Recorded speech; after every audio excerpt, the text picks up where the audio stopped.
Halo semuanya, selamat datang kembali di channel resmi dari blogbelajar.id di seri tutorial lengkap framework CodeIgniter 3 bagi pemula. Baiklah, pada video kali ini kita akan coba melanjutkan playlist kita tentang CodeIgniter 3 bagi pemula, dan di sini kita akan masuk ke dalam materi baru, yaitu mengenal konsep controller pada CodeIgniter 3. Jadi, controller ini merupakan salah satu dari konsep dasar MVC yang sudah kita bahas pada pertemuan sebelumnya. Jadi, pada pertemuan kali ini kita akan coba membahas tentang controller dan bagaimana caranya penerapan dari controller itu pada CodeIgniter 3. Jadi, sebelum kita mulai ke dalam pembahasan, di sini kita akan mengerti dulu atau membahas teori tentang controller pada CodeIgniter 3. Jadi, controller itu apa? Controller merupakan komponen yang bertugas untuk menghubungkan antara komponen model dan komponen view, dan komponen ini juga bertugas untuk mengelola segala instruksi yang digunakan dalam pembuatan aplikasi. Jadi controller ini dapat dikatakan sebagai otak dari web ataupun aplikasi yang akan kita bangun, karena di sini berkaitan dengan mengelola segala instruksi yang didapatkan oleh user dari view. Jadi controller ini sangat penting. Ada beberapa contoh dari penerapan controller ini. Yang pertama yaitu menangani permintaan user. Jadi nantinya user akan melakukan request atau melakukan permintaan dari halaman view atau tampilan depan dari suatu sistem. Contohnya dalam kasus CodeIgniter ini adalah web. Jadi nantinya controller ini bertugas untuk menangani segala permintaan yang diinginkan oleh user tersebut. Yang kedua yaitu menghubungkan antara model dan view. Jadi sebagai informasi aja, model ini merupakan komponen untuk mengelola database kita nantinya, sedangkan view ini mengelola tampilan dari sistem kita. Contohnya tampilan website kita nantinya. Dan controller ini yang akan menghubungkan antara bagaimana data itu diambil dari database dan bagaimana akan ditampilkan ke dalam view kita nantinya. Kemudian yaitu memproses kebutuhan sistem. Jadi pada controller ini kita juga dapat melakukan pengelolaan data yang diinginkan oleh user ataupun oleh sistem itu sendiri. Jadi nantinya data itu akan dikelola ataupun diolah ataupun diproses pada controller, dan nantinya data yang diproses ini dapat ditampilkan ke halaman view oleh controller. Begitu juga misalnya dia membutuhkan koneksi database atau data dari database, nanti controller ini yang akan melakukan permintaan ke database melalui model. Jadi controller ini merupakan inti dari sistem kita gitu. Ada beberapa aturan yang perlu kita pahami sebelum kita membuat controller itu sendiri. Karena controller ini pada CodeIgniter sebenarnya hanyalah sebuah kelas yang digunakan untuk menampilkan inti dari website kita. Jadi sebelum kita masuk, otomatis kita harus mengetahui dulu bagaimana aturan dalam pembuatan controller ini. Yang pertama yaitu penyimpanan file dari controller ini akan disimpan pada folder controller yang berada pada folder aplikasi, yaitu aplikasi/controller. Jadi folder aplikasi ini merupakan folder utama dari framework kita, dan controller ini nantinya kita letakkan pada folder controller. Nanti kita akan coba lihat pada praktikum kita. Yang kedua yaitu penamaan file dan kelas diawali dengan huruf kapital. Biasanya untuk penamaan dari kelas ataupun file untuk controller yang kita buat itu harus huruf besar. Jadi sebenarnya biar lebih bagus juga dan rapi dalam penyusunannya, dan emang itu ketentuan bakunya dalam pembuatan suatu file dan kelas dari suatu sistem gitu.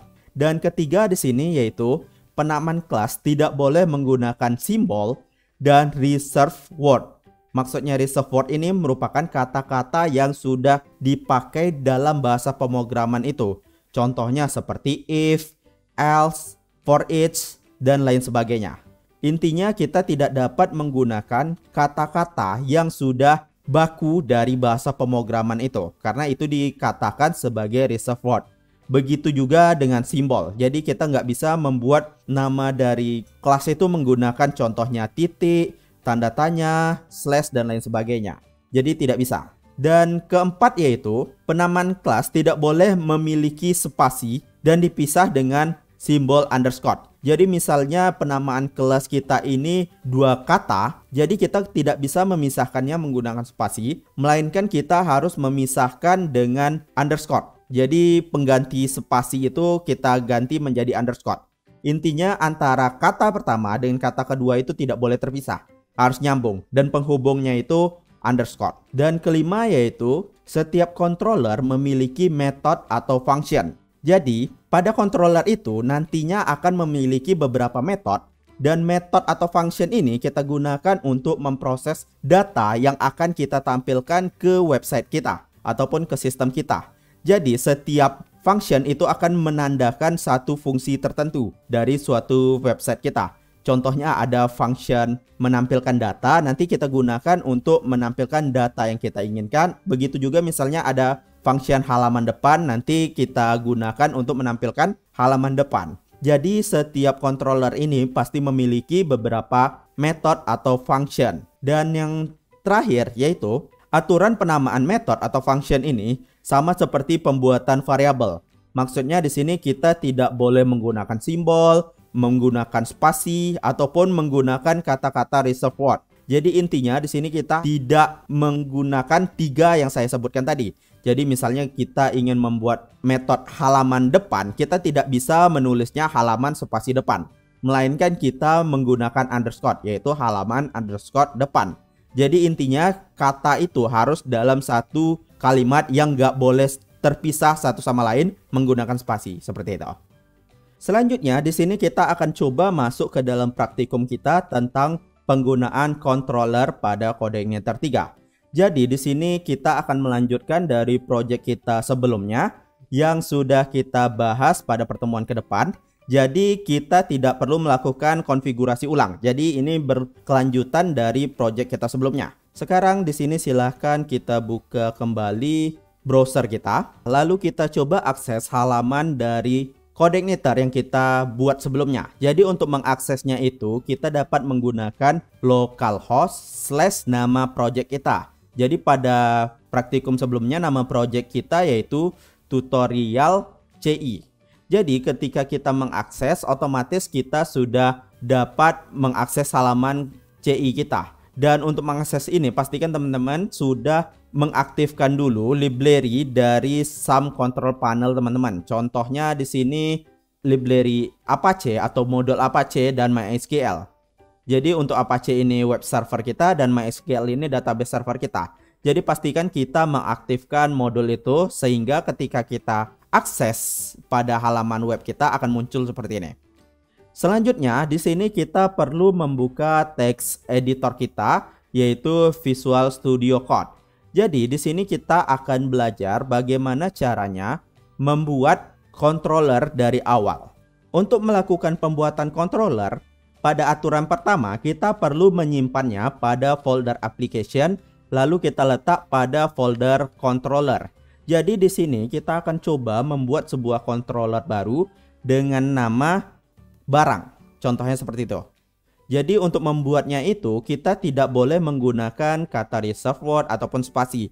Dan untuk huruf depan dari file controller kita perlu menggunakan huruf besar. Jadi contohnya di sini kita buat aja sebuah controller baru dengan nama barang. Caranya di sini klik kanan aja pada folder controller, lalu di sini kita klik new file. Lalu kita buat nama controller kita yaitu barang, B-nya besar, dan gunakan ekstensi .php. Jadi CodeIgniter ini merupakan salah satu framework PHP. Jadi bahasa pemrograman yang kita gunakan harus PHP juga seperti itu. Kemudian kita enter dan kalau kita buka otomatis di sini masih kosong dan di sini barulah kita untuk mendefinisikan kelas dari controller yang akan kita gunakan. Untuk melakukan pendefinisian kelas ini, di sini yang perlu kita lakukan yaitu kita perlu membuka tag PHP yaitu PHP lalu tab. Di sini kita dapat membuat tag PHP lebih cepat karena kita sudah mendaftarkan snippetnya pada pertemuan sebelumnya. Jadi kita tidak perlu lagi mengetikkan buka kurung, tanda tanya PHP dan tutup kurung dan sebagainya karena di sini kita sudah mendaftarkan snippet tersebut. Jadi kita ketikkan aja PHP seperti ini lalu di tab, otomatis akan terbuat tag PHP. Oke, di sini kita enter aja. Kemudian pada file ini kita perlu membuat sebuah kelas. Kelasnya itu harus sama dengan nama file. Karena nama file kita barang, jadi nama kelas kita juga barang dan diawali dengan huruf besar. Contohnya kelas barang. Lalu kita panggil function dari kode igniter ini. Jadi kode igniter ini sudah menyediakan beberapa library yang dapat kita gunakan untuk pembuatan kelas dari kode igniter ini. Yaitu di sini kita menggunakan extend. Lalu kita panggil library CI controller seperti ini. Kemudian kita tambahkan buka kurung kurawal seperti ini. Dan nantinya function kita ataupun fungsi-fungsi yang akan kita gunakan akan kita letakkan pada bagian dalam ini. Jadi di sini berisikan lokasi dari function yang akan kita gunakan nantinya. Seperti itu. Jadi beginilah cara untuk pembuatan dari sebuah controller baru. Jadi di sini kita hanya perlu mendefinisikan nama controller kita yaitu barang, lalu kita buat kelas dari controller kita. Contohnya kelas barang extend CI controller. Jadi CI controller ini merupakan library dari CI-nya itu sendiri untuk mendefinisikan pembuatan controller seperti itu. Dan untuk info lengkapnya dapat kita lihat aja pada link berikut ini. Jadi di sini sudah dijelaskan bagaimana cara pembuatan controller baru ataupun melakukan modifikasi terhadap controller. Jadi pada pertemuan sebelumnya sebenarnya kita sudah memiliki controller dan ini merupakan controller default ketika kita melakukan instalasi kode igniter. Jadi di sini kita contohnya membuat controller baru. Kemudian kita akan coba membuat metode baru dari kode igniter kita. Jadi untuk membuat metode baru pada controller ini sebenarnya kita hanya perlu mendefinisikan public. Public ini merupakan hak akses dari suatu metode nantinya. Kemudian kita panggil syntax function. Lalu kita definisikan nama dari function kita, yaitu contohnya index. Seperti ini. Jadi index ini merupakan salah satu metode dari controller di mana index ini merupakan metode yang pertama kali diakses oleh suatu halaman web nantinya. Jadi misalnya kalau kita mengakses halaman controller barang, otomatis yang pertama kali ditampilkannya itu berupa function index seperti ini. Jadi index ini merupakan function utama yang dijalankan oleh suatu controller seperti itu. Jadi setelah kita membuat function dengan nama index, lalu kita tambahkan buka kurung seperti ini untuk menandakan function. Lalu di sini kita tambahkan buka kurung kurawal seperti ini. Dan nantinya hasil dari metode kita ataupun function kita disimpan di dalam function ini. Contohnya di sini kita akan coba menampilkan kata hello world pada function index kita. Jadi di sini kita ketikkan aja echo kutip 2 hello world. Lalu jangan lupa titik koma. Oke, seperti ini. Dan kalau sudah kita buat seperti ini, otomatis kita sudah memiliki sebuah controller dan kita sudah dapat mengakses controller ini pada halaman web kita. Untuk mengakses halaman controller ini sebenarnya ada beberapa aturan yang perlu kita buat atau kita panggil. Dan untuk aturan pemanggilan dari controller ini sebenarnya sudah kita bahas pada pertemuan tentang URL. Tetapi di sini kita akan review aja sedikit. Jadi, kalau kita kembali ke browser kita dan kita refresh, di sini akan menampilkan halaman hello saya Ivan dari Kecoak Sakti Official dan ini merupakan hasil dari controller welcome yang pertama kali kita buat sebelumnya ataupun controller default dari kode igniter itu. Jadi di sini misalnya kalau kita ingin menampilkan controller barang yang baru saja kita buat, di sini kita hanya perlu mengubah link yang ada di atas ini menjadi format URI yang benar ataupun URL benar. Contoh penulisan URL ini sebenarnya dapat dilihat seperti slide berikut ini. Untuk baris pertama ataupun warna merah yang pertama ini menandakan protokol web yang akan kita gunakan, contohnya HTTP. Kemudian ada localhost. Localhost ini merupakan nama domain kita nantinya. Karena di sini kita masih bersifat lokal, makanya kita menggunakan localhost gitu. Kemudian ada namanya tutorial CI. Tutorial CI ini merupakan nama project kita, yaitu tutorial CI. Makanya kita perlu memanggil nama tutorial CI itu. Kemudian ada /index.php, merupakan file pertama yang akan dibaca.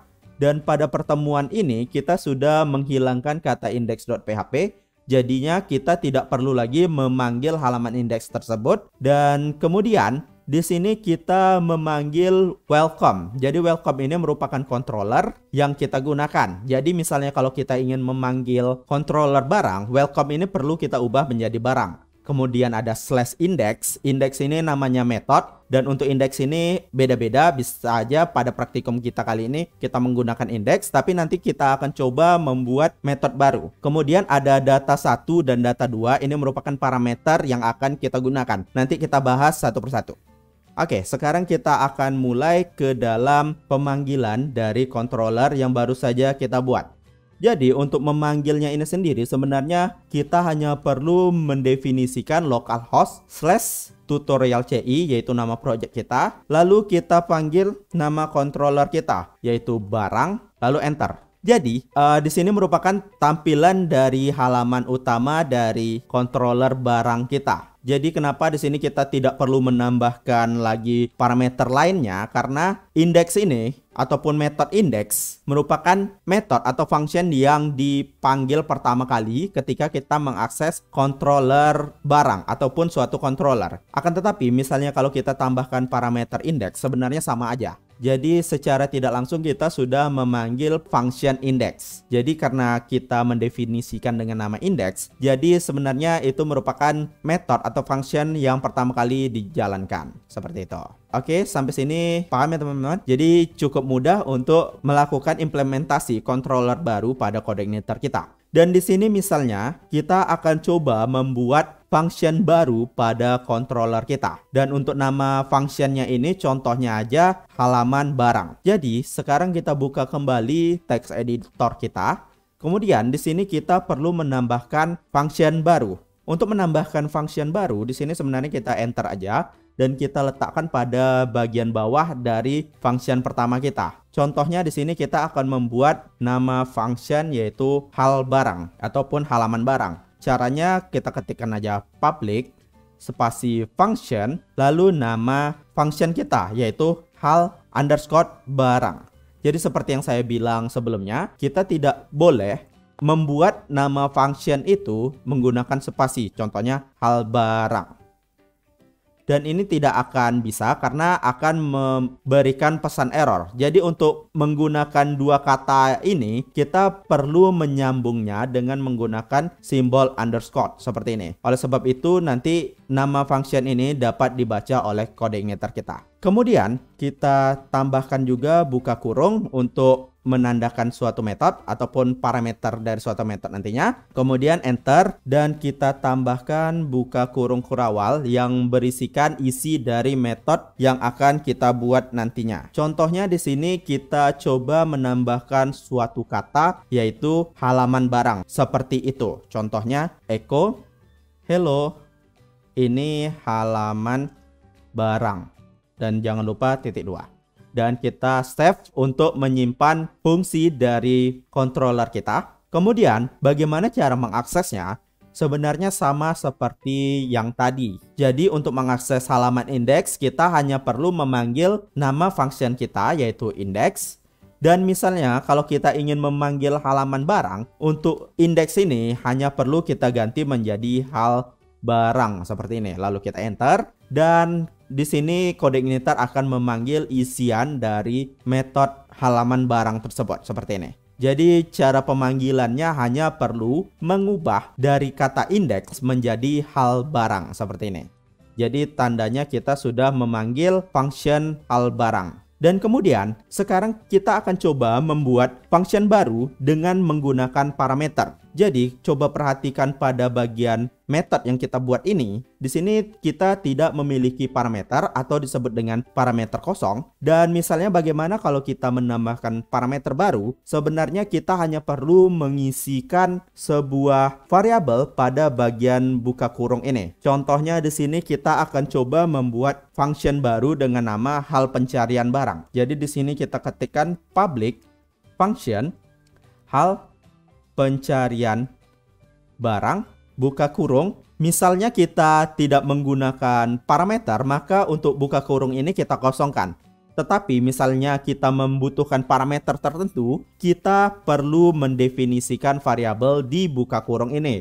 Contohnya di sini nama parameternya src seperti ini. Kemudian jangan lupa kita tambahkan buka kurung kurawal untuk memberikan isian dari function yang kita buat ini. Contohnya di sini echo Anda mencari barang. Untuk memanggil nama parameter ini sebenarnya tidak sulit. Di sini kita hanya perlu memanggil nama dari variabel parameter ini. Contohnya src. Jadi cara pemanggilannya itu kita tambahkan aja src, kemudian titik koma. Jadi di sini kenapa saya menambahkan titik? Sebenarnya titik ini merupakan salah satu sintak concat. Concat ini merupakan simbol ataupun fungsi yang digunakan untuk menghubungkan dua kata yang berbeda. Biasanya itu dalam string. Misalnya kita ingin menghubungkan dua string yang berbeda, kita menggunakan titik untuk menyatukannya. Seperti itu. Sekarang kita coba untuk memanggil function yang baru saja kita buat. Sebenarnya untuk memanggilnya ini kita hanya perlu memanggil nama function tersebut pada browser kita, yaitu hal pencarian barang slash nama parameter kita, yaitu contohnya di sini hello. Jadi kalau kita enter, nanti di sini akan muncul pesan Anda mencari barang hello. Dan hello ini merupakan parameter yang kita kirimkan dari link browser kita. Untuk memanggil parameter, kita hanya perlu menambahkan slash. Jadi sebenarnya sama seperti struktur URL yang kita bahas sebelumnya. Jadi untuk indeks ini merupakan nama dari method kita, yaitu halaman pencarian barang. Lalu hello ini merupakan data 1, yaitu parameter pada kode igniter. Dan misalnya kalau kita ingin menambahkan parameter baru, kita hanya perlu menambahkan slash apa nama parameternya, seperti itu.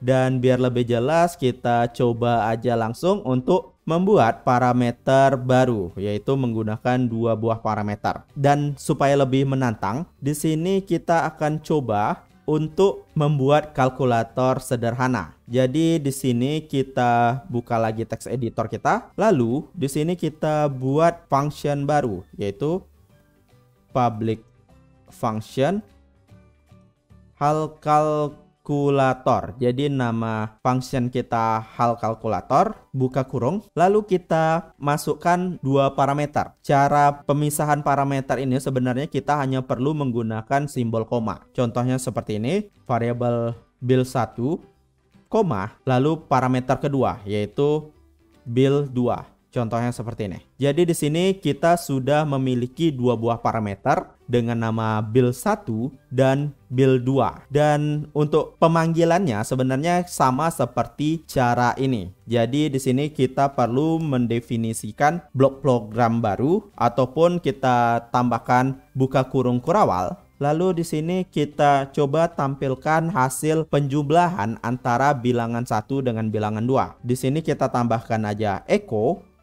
Lalu kita panggil hasil penjumlahan A ditambah B sama dengan titik bil1 ditambah bil2 seperti ini. Lalu titik koma. Jadi di sini kita akan menampilkan hasil penjumlahan antara parameter 1 dengan parameter 2. Kemudian kita tampilkan pada halaman web kita. Dan sekarang kita coba untuk memanggil function yang baru saja kita buat ini. Caranya sama, kita hanya perlu mengubah nama metodenya, yaitu hal kalkulator slash, lalu kita masukkan bilangan pertama. Contohnya untuk bilangan pertama ini 10, yaitu parameter pertama. Dan kalau kita menambahkan parameter kedua, kita perlu menambahkan slash lagi, lalu masukkan parameter kedua, yaitu contohnya 7. Jadi di sini kita sudah memiliki parameter pertama yaitu 10 atau bilangan 1 dan parameter kedua yaitu 7 atau bilangan 2. Jadi kita enter dan di sini akan menampilkan hasil penjumlahan. Sorry, di sini sepertinya ada kesalahan. Jadi di sini kita perlu menambahkan buka kurung pada parameter yang akan kita jumlahkan seperti ini. Kita save, lalu kita coba refresh lagi. Dan di sini akan menampilkan hasilnya yaitu 10 ditambah 7 yaitu 17 seperti ini. Jadi lebih mudah ya cara pemanggilannya. Di sini kita hanya perlu memanggil parameter mana yang akan kita gunakan dan kita tuliskan atau kita panggil pada web browser kita seperti ini. Selanjutnya, kita akan coba membahas materi terakhir dari materi controller ini. Di sini kita akan coba untuk membuat function baru, di mana function ini nanti memanggil halaman view dari kode igniter yang kita miliki. Contohnya di sini kita akan memanggil halaman welcome message. Jadi sebenarnya untuk memanggil halaman view ini kita dapat melakukannya pada controller kita. Jadi di sini kita perlu mendefinisikan nama method baru ataupun function baru. Contohnya di sini kita buat namanya halaman view. Jadi di sini kita ketikkan aja public function hal view contohnya ya. Lalu tutup kurung dan jangan lupa kita tambahkan buka kurung kurawal untuk menambahkan isian dari method ataupun function dari halaman view. Dan di sini kita akan coba memanggil halaman welcome message ini ataupun halaman tampilan dari welcome message ini. Untuk memanggilnya di sini kita panggil aja sintak this, lalu seperti ini, load view buka kurung. Di sini kita panggil nama dari view kita. Contohnya yaitu welcome message. Jadi kita ketikkan aja welcome underscore message seperti ini. Dan jangan lupa kita tambahkan titik koma. Jadi di sini kita tidak perlu menambahkan parameter .php. Untuk tutorial pembuatan view ini akan kita coba bahas di pertemuan selanjutnya. Jadi di sini kita hanya mempraktekkan bagaimana sih controller ini untuk memanggil halaman view seperti ini. Oke, selanjutnya di sini kita save dan kita buka pada browser kita lagi. Dan untuk memanggil halaman view tadi, sebenarnya kita hanya perlu memanggil nama function dari controller ini, yaitu tutorial /hal underscore view seperti ini. Lalu kita enter. Dan di sini akan langsung muncul tampilan dari view kita. Dan halaman ini munculnya dari file welcome message ini. Oke teman-teman semua, mungkin sekian dulu pembahasan kita tentang konsep dari controller pada Codeigniter 3. Dan untuk materi selanjutnya kita akan coba masuk tentang bagaimana caranya membuat tampilan view dan memanggilnya pada Codeigniter kita. Oke teman-teman, mungkin sekian dulu pembahasan kita kali ini. Mohon maaf jika ada kekurangan dan jangan lupa dukung selalu channel ini dengan cara klik tombol subscribe, like, dan share sehingga video ini dapat bermanfaat untuk teman-teman kita yang lain. Terima kasih.